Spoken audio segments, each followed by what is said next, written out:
আসসালামু আলাইকুম। আমি ফৌজিয়া লাইফস্টাইল বিসি থেকে ফৌজিয়া বলছি। আশা করি আপনারা সবাই ভালো আছেন। আলহামদুলিল্লাহ আমিও ভালো আছি। আজকে শুক্রবার, শুক্র শনি দিনগুলোতে আমি মাছ রেস্টুরেন্টে কাজ করি। আর যেহেতু রেস্টুরেন্টে কাজ করি একটু রান্না বান্নাও করবো। আর আজকে কি রান্না করব সেটা আপনাদের সাথে শেয়ার করব। তো চলে আসলাম কিচেনে, রান্না শুরু করব। আজকে আমি রানরাম আমরা সিলেটর প্রিয় খানি হুটকি শিরা।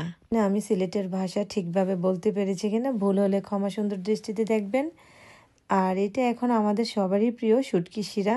তার জন্য আমি এখানে নিলাম চিংড়ি মাছ আর বাঁশপাতি শুটকি নিলাম 15টা বা 16টা, আর কাঁচামরিচ অর্ধেক এইভাবে নিয়েছিলাম চির করে, আর আস্তও নিয়েছিলাম কিছু। আর সবজির মধ্যে নিয়েছি মূলা, বেগুন, বরবটি, ফুলকপি, ব্রোকলি, অল্প কিছু গাজর, আলু, কোজেট। আপনারা যার যেটা খুশি সেই সবজি দিয়ে এটা রান্না করতে পারেন। সাথে পুঁই শাক বা পালং শাকও দিতে পারেন। আমি এখানে দিলাম 1 টেবিল চামচ লবণ, 1.5 চা চামচ মরিচের গুঁড়া, 1 চা চামচ হলুদের গুঁড়া, 1.5 চা চামচ ধনিয়ার গুঁড়া, 2.5 টেবিল চামচ রসুনের পেস্ট। সব কিছু এখন খুব ভালো করে আমি মিক্স করে নিব। আর দিয়ে দিলাম সাথে চিংড়ি মাছ, 1 কাপ পেঁয়াজ কুচি, আর চির করে রাখা মরিচগুলো দিলাম। আরও দিয়ে দিচ্ছি ওই যে শুটকিগুলো দেখেছেন, শুটকিটা আমি সিদ্ধ করে পানিটা নিয়ে নিয়েছি, এই পুরো পানিটা আমি দিয়ে দিলাম এতে। আর এখন সব কিছু খুব ভালো করে মিক্স করে আমি ঢাকনা দিয়ে ঢেকে দিব। আর চুলার আঁচটা এই পর্যায়ে আমি মিডিয়াম টু হাইতে রাখবো। আরও করব এখন মাছ ভুনা। এখানে নিলাম সামুদ্রিক মাছ, সার্ডিন, এই দেশে পাওয়া যায়। এগুলো না একেবারে ইলিশ মাছের মতো টেস্ট। মাছগুলো লবণ লেবু পানি দিয়ে খুব ভালো করে ধুয়ে নিলাম আর ম্যারিনেট করে নিলাম। হলুদ, মরিচ, লবণ আর একটু বেসন দিয়ে দিলাম। এটা দেওয়ার কারণ হচ্ছে মাছের চামড়াটা খুবই পাতলা, যেন লেগে না যায় কড়াইতে। আর মাছগুলো এইভাবে আমি ফ্রাই করে নিলাম খুব ভালো করে।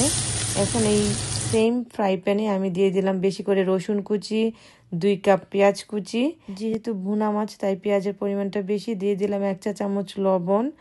আর এগুলো খুব ভালো করে একটু ব্রাউন করে আমি অর্ধেকটা পেঁয়াজ আলাদা একটা প্লেটে উঠিয়ে নিলাম। এখন দিয়ে দিলাম 1 চা চামচ মরিচের গুঁড়া, 1/2 চা চামচ হলুদের গুঁড়া, 1 চা চামচ ধনিয়ার গুঁড়া, 1 চা চামচ আদা বাটা, 1/2 চা চামচ দিব রসুন বাটা। সব কিছু এভাবে খুব ভালো করে মিশিয়ে আমি এখন দিয়ে দিচ্ছি টমেটোর ফালি। এগুলো একটু ওইভাবে নেড়ে চেড়ে আমি দিয়ে দিব 1/2 কাপ পানি। এর সাথে আমি আরও অ্যাড করব 1/2 চা চামচ জিরা গুঁড়া। আর মশলাটা এখন আমি ভালো করে ভুনে নিব। এদিক দিয়ে সবজিটাও চেক করে নিলাম। এখন আমি আরও 2 কাপ পানি অ্যাড করে দিব, কারণ আলু আছে এর সাথে, পানিটা শুষে নিবে। মাছের মশলাটা ভুনা হয়ে গেল। এখন আমি তাতে অ্যাড করে দিলাম ভেজে রাখা মাছগুলো, আরও অ্যাড করে দিলাম 2 কাপের মতো পানি। এখন একটু মাছটাকে এভাবে আলতোভাবে নেড়ে ঢাকনা দিয়ে ঢেকে দিলাম। 10 মিনিট পরে আমি ঢাকনাটা খুলে দেখলাম পানিটা কমে এসেছে। এখন অ্যাড করে দিলাম ভেজে রাখা পেঁয়াজগুলো, আরও দিয়ে দিলাম আস্ত 5-6টা কাঁচামরিচ। এখন আমি একটু হালকাভাবে এভাবে নেড়ে চেড়ে দিয়ে দিব ধনিয়া পাতা কুচি, আর এভাবে হালকা আরেকটু নেড়ে নিলাম। তৈরি হয়ে গেল আমার মাছ ভুনা। আর এখানে শুটকিটার মধ্যে আমি আরও দিয়ে দিচ্ছি কিছু আস্ত কাঁচামরিচ আর বেশি করে ধনেপাতা কুচি। শুটকি শিরাটা আমার রেডি হয়ে গেল, এখন পরিবেশন করে নেব। এই তো তৈরি হয়ে গেল মজাদার শুটকি শিরা আর মাছ ভুনা। রান্না শেষ, টায়ার্ড হয়ে গেলাম, ঘেমে গেলাম। সবাই ভালো থাকবেন, সুস্থ থাকবেন। আল্লাহ হাফেজ।